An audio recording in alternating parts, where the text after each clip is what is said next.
Ok, donc je m'appelle Stéphanie Fourier, j'ai 42 ans, je joue de la clarinette à l'Orchestre d'harmonie de Saint-Omer, dans le Pas-de-Calais. Et il y a maintenant quelques années, j'ai pris la succession de la trésorière. Elle elle souhaitait passer le flambeau à quelqu'un et j'ai accepté. Par contre, je n'avais pas de compétences réelles en comptabilité ou quoi que ce soit pour la trésorerie.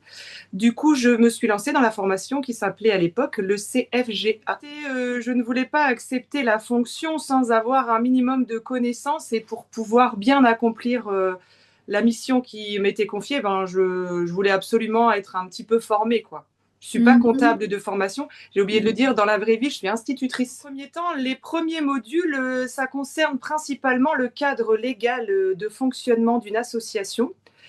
Et on s'aperçoit alors qu'on ne peut pas faire n'importe quoi, que on a toujours fait comme ça n'est plus possible en 2020, à l'époque 23, mais maintenant 2026, et que voilà, il faut être vraiment bien réglo quand on se lance dans la gestion d'une association.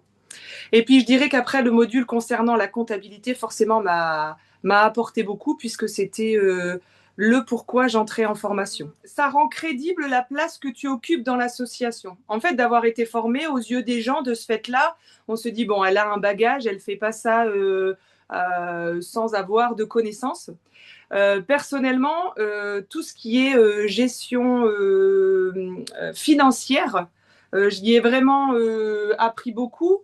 Et puis, j'ai pu transférer tout ça, toutes ces connaissances, par exemple, dans la rédaction des dossiers de demande de subvention auprès du département, de la communauté de communes éventuellement, ou de la collectivité territoriale auquel tu es rattaché.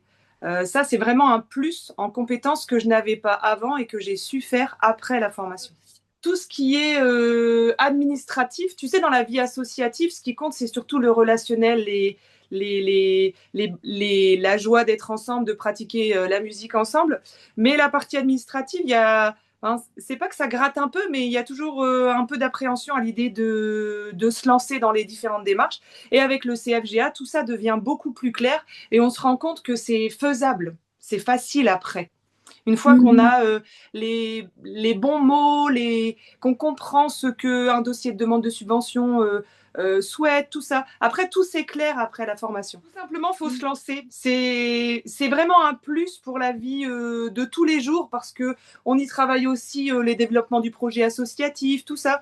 Et même au niveau personnel, de ce fait-là, on, on pense différemment sa vie professionnelle. Par exemple, je vais te donner un exemple concret. Après le Certifaso, alors toujours dans la vie associative, j'ai intégré la Confédération musicale de France des Hauts-de-France. Et je pense que si je n'avais pas fait la formation, je ne me serais pas sentie légitime pour intégrer le CA de la CMF Hauts-de-France. Là, je me dis, bon, effectivement, j'ai quelques connaissances et j'ai des conseils à apporter dans le conseil d'administration. Et au niveau professionnel, du coup, je me suis mise à réfléchir et là, actuellement, je suis en année de discernement pour prendre des responsabilités au sein de l'éducation nationale D'accord. et de l'enseignement, là où j'enseigne, tu vois. Et je pense que si ça a été l'élément déclencheur toute cette formation, parce que je me suis dit qu'au final, à 38 ans, je pouvais encore partir en formation, aimer ça, continuer d'apprendre et d'avancer. C'est vraiment un plus. C'est pas quelque chose qui doit faire peur, c'est un plus dans sa vie. Alors oui, il y a forcément les heures de formation auxquelles on doit assister. Il y a le stage derrière que l'on doit vivre au sein d'une association.